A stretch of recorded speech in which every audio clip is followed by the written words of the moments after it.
Πραγματική μάχη γίνεται καθημερινά στο κέντρο της Αθήνας για μια θέση στάθμευσης. Οι κενές θέσεις μέρα με τη μέρα μειώνονται, καθώς αυξάνονται συνεχώς τα αυτοκίνητα. Το υψηλό κόστος αναγκάζει τους οδηγούς να ρισκάρουν για μια ενδεχόμενη κλήση παρά να πληρώσουν για να παρκάρουν τα αμάξι τους σε ένα πάρκινγκ. Είναι τα καύσιμα ακριβά, παίρνει το αυτοκίνητο και γυρνάει γύρω-γύρω στους δρόμους. Μήπως βρήκα ένα πάρκινγκ χωρίς πληρωμή. Γι' αυτό το λόγο και υπάρχουν προβλήματα στους δρόμους. Οι πολίτες που κατεβαίνουν στο κέντρο της Αθήνας προτιμούν να σπαταλήσουν χρόνο ψάχνοντας για μια ελεύθερη θέση παρά να καταφύγουν στη λύση του ιδιωτικού πάρκινγκ. Γενικό πρόβλημα είναι το πάρκινγκ, νομίζω σε όλους τους πολυσύγχρονους χώρους, σε όλα τα αστικά κέντρα.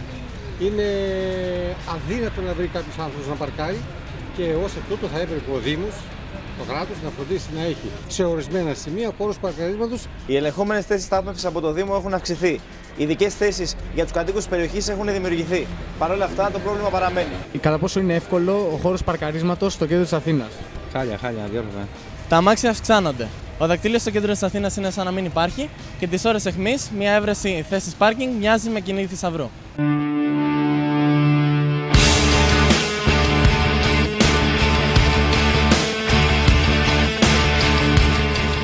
Η κατάσταση έχει γίνει πλέον απελπιστική.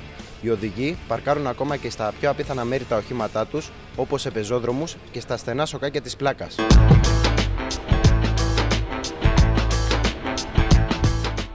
Παρά τα τσουχτερά πρόστιμα, ασυνείδητοι οδηγοί δεν δείχνουν να πτωούνται.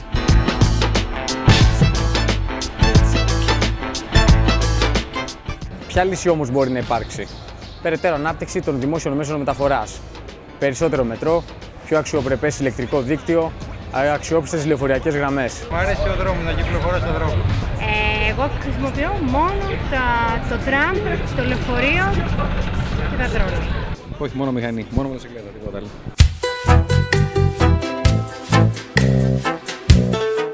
Το πρόβλημα ίσως να μην βρίσκεται στη λήψη αποφάσεων, αλλά σε αλλαγή της νοοτροπίας και συνείδησης όλων μας.